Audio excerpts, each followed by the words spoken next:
All right, so we are on both Facebook and Instagram right now. Unfortunately, Instagram is going to get my phone for the live stream, and then Facebook gets the little bit higher quality camera. So hopefully everyone can hear me okay. I'm just letting people trickle in. If you are in the chat, just say hello. I see a couple people already. I'd love to know where you're from, so feel free to include that in the chat too. And I am just going to hop over here. So I would just love to know who else has live streamed at this point. So it's still kind of a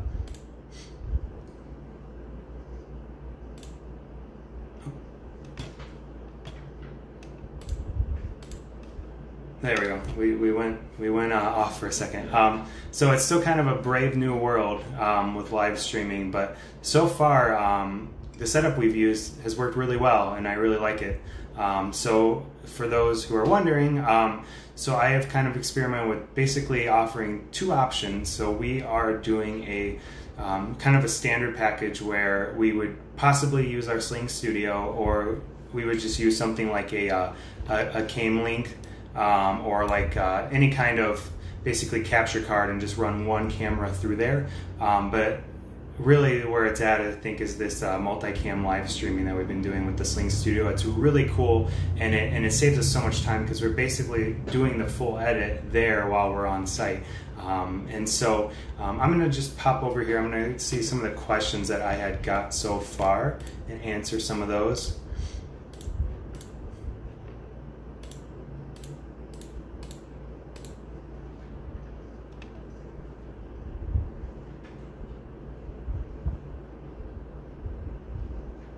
Okay, so a lot of people were asking about internet and connecting the internet and internet speed and things like that.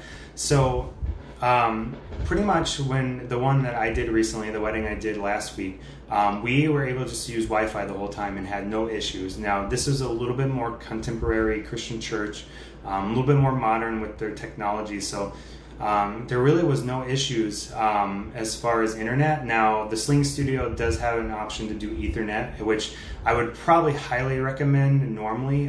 For us, we did not have the adapter for it, so it doesn't have like a native way to plug in your Ethernet. So you have to have a little USB-C adapter, and then that comes out, and then you have to basically run that through the little adapter. And so I didn't have that because ours did not come with it. They were back ordered for a very long time, so I actually ended up just hopping over to Amazon and getting a generic one, but it did not arrive in time.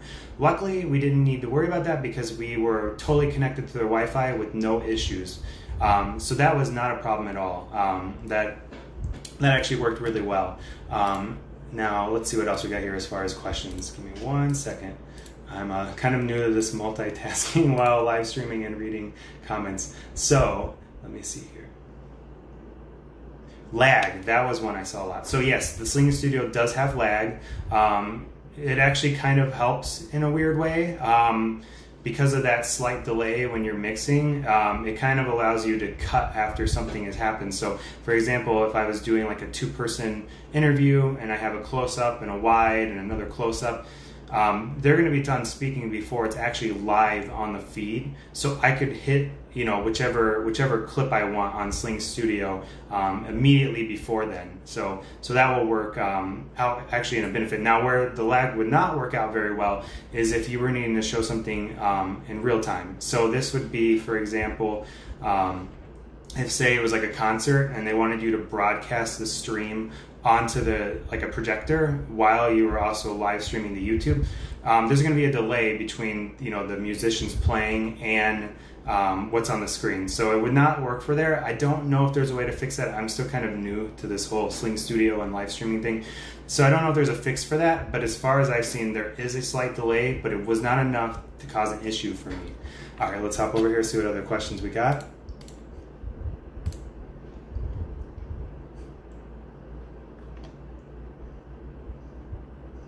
So a lot of just general questions. Do I like Sling Studio? So it is definitely not perfect, and I discovered this very well by using it in a real world scenario.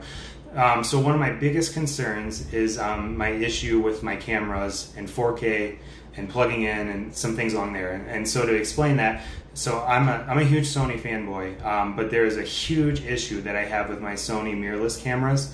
And so there is an issue where I cannot film in 4K while basically, you know, sorry, let me explain it. So I cannot film in 4K and see the back of my screen while I'm broadcasting the Sling Studio.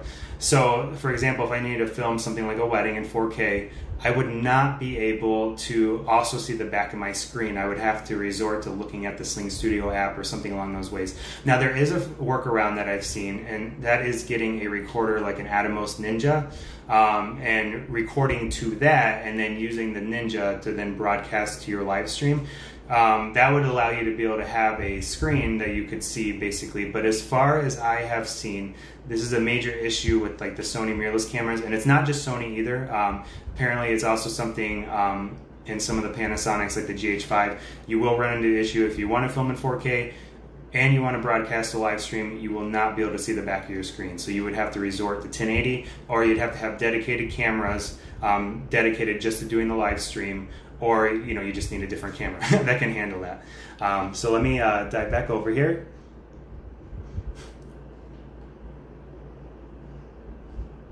So some people were just asking about the general, like, how was a social distancing wedding worked? Like, was there a photographer? Did they still do the normal things they would do? So the answer is kind of yes and no. So when we first talked to the couple, it kind of seemed like they were just going to do ceremony only. And as that kind of developed, it turned into, we're going to do prep, they're going to exchange letters, they're going to do the ceremony, they're going to do a photo session, they're going to go downstairs in the church, and they're going to do toast, they're going to do a first dance. So it actually ended up being a full-fledged day. Like, we originally were only going to be there for like 3 hours, and it turned into like a 7.5-hour day once it was all said and done.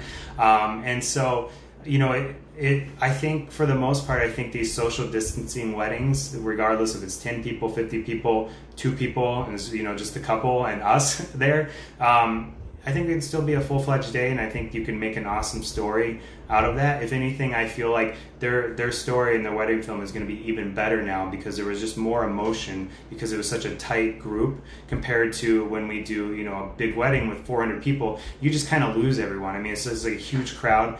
It also got rid of a lot of fluff, there is a less of a strain on the couple when it comes to expenses, and so their money can kind of go in other places, I feel like, whereas normally they would have had to be getting these super expensive dinners for 300 people. Those finances can go towards other things.